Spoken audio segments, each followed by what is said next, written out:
نے خواب میں پیغمبر خدا صلی اللہ علیہ وسلم کو وہ ان پہ حاضر ہوئے، ان کے سامنے ان کو وہ ظہور ہوئے اور ملاقات ہوئی، اور نبی پاک صلی اللہ علیہ وسلم نے خانہ خلا کو حکم دیا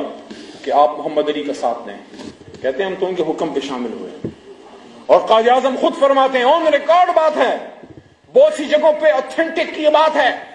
لوگ پوچھتے ہیں قائد سب کانٹیننٹ میں واپس کیوں آئے؟ ہماری معاشرتی علوم کی کتاب ہمیں بتاتی ہے کہ محمد علی جناح کو واپس لانے میں علامہ کا اور لیاقت علی خان شہید کا کردار ہے، وہ تو ہے، لیکن قائد فرماتے ہیں کہ of course Iqbal and Liaquat Ali, بے شک علامہ اقبال رحمۃ اللہ اور لیاقت علی خان شہید ہی مجھے واپس لے کے آئے، لیکن صرف وہ وجہ نہیں تھی۔ کہتے ہیں کہ میں لندن میں تھا، میری پریکٹس تھی، میں وہاں رات کو سویا ہوا تھا لندن میں، مجھے کسی نے مجھے ہلایا،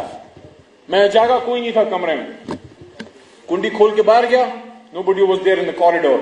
کہتے ہیں I went back, closed the door، وہ لگا دیا کنڈی، سو گیا، پھر کسی نے ہلایا،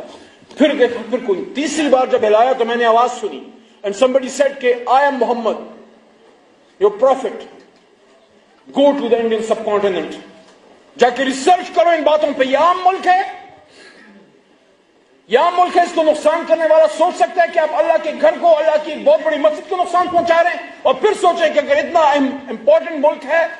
تو پھر کشمیر کی امپورٹنس کتنی ہے کہ اس کو وہی قائد شہر کہہ گیا۔ تو آئیں حکومتی سطح پہ ہم اپنا سیاسی